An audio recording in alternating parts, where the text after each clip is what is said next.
Okay, so now you're working as a male escort.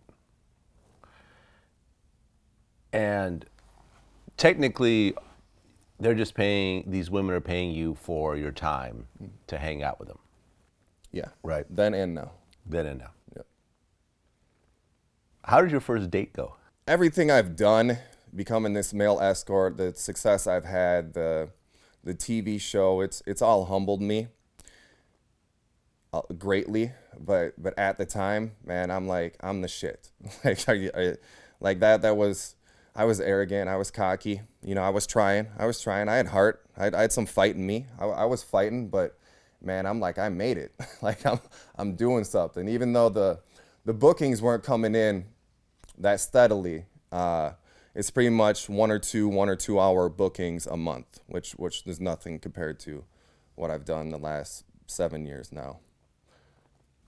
Okay, and these are older women? Mostly, it ranges. Like your first date, like how old was the woman? Yeah, middle age, 40s. 40s? Yeah, most of them are probably in their 40s if there's an average age. Okay, Yeah. and how much were you paid on your first time?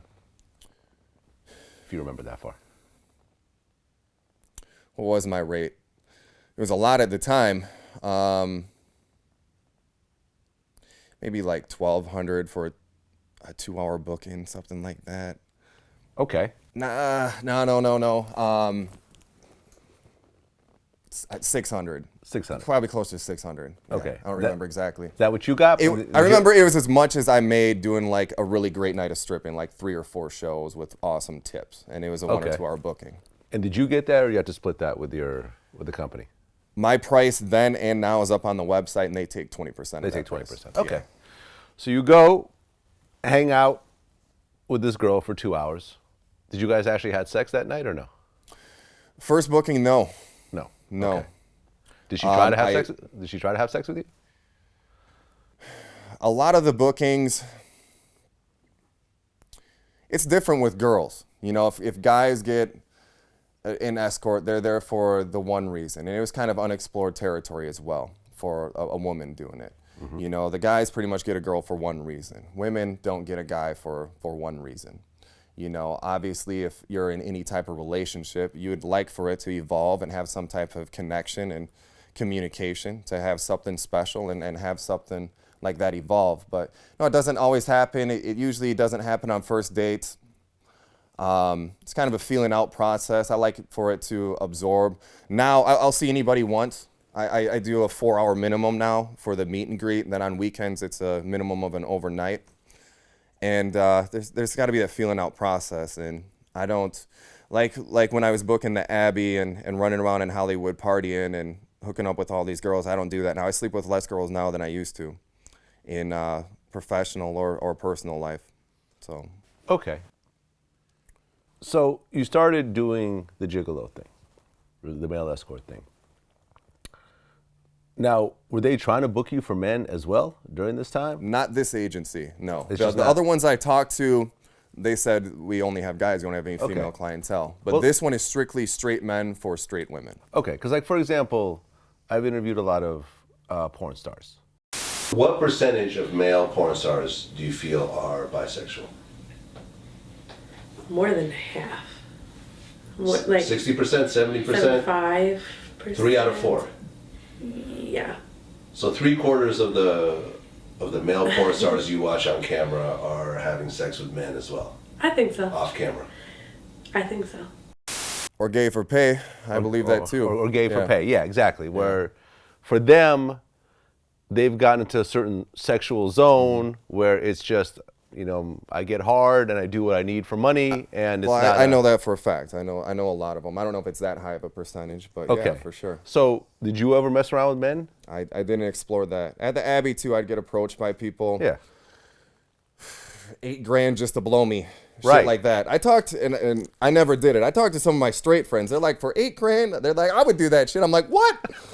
I don't know. I still had this Wisconsin mentality too, and there's something wrong with that if you do that. But I never did it. I knew that would be a thought on my mind just about every night of my life when I'm trying to fall asleep. What was the most? I mean, you said guys offered you $8,000 for a head. Like, what was the most you ever got Now? offered? Yeah. A lot. What was the most? The absolute most? A lot. I mean, I don't know if all of them are true, but I get thrown money all the time, like 6 figures. So you've gotten over $100,000 offers. Yes. 500,000? No, I think 100 and 250 were probably the two biggest. Someone ordered you. And, Someone. and they said, like, it was a long email, both of them too. I get a lot of short ones, like, would you see me for 20 grand just one night? But I've had some long emails, like, this is for real. I just want to meet you. Like, nothing's expected. We don't have to do anything. I'll give you X amount of dollars. And those have been the higher number ones. But I've never. Okay. I don't want to go there. I'll see any woman. No men though. A man has offered you $250,000. Just to meet with them. It wasn't even for anything sexual. To probably try to convince me to do that. But you would get the money up front, or would you?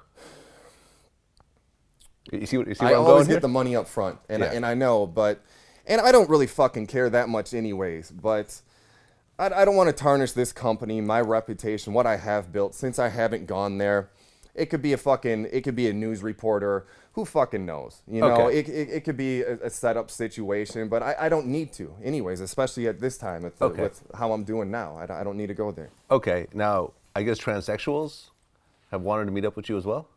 Apparently I get most of those requests. I said publicly already, and me and Garen have talked about it before too. I think he kind of talked, he said I've had a lot of requests, but early on he kind of talked him out of it. I think I said no in the beginning, but now I'll see anybody who claims to be a woman once. I will do that. Nothing's guaranteed. I've Okay. never sold a sexual act. I never have. It's always my time. And I've met a lot of them. I've met a lot of transgendered women. And I've had a lot of friends too. When I booked at the Abbey too, I knew all the entertainment that performed at all the clubs. And I was tight with a lot of them, but I never had that connection that I do with a woman. And I don't think that I would. I don't think there's a transgendered woman out there that I would have that connection with that would take it to another level. Okay. So you've actually escorted with transgenders, but never. I haven't. Oh, you haven't? I haven't yet. I would. But I you would. see one. Yeah. Okay. Because they look like a woman, and that to you is the line. If they claim to be a woman, I will see them. I will see them one time to see if anything sparks. Like I said, nothing's ever sparked with a transgender woman in me before, and I don't think it's going to happen. But I don't want to take that away from them a little bit. I don't. Okay.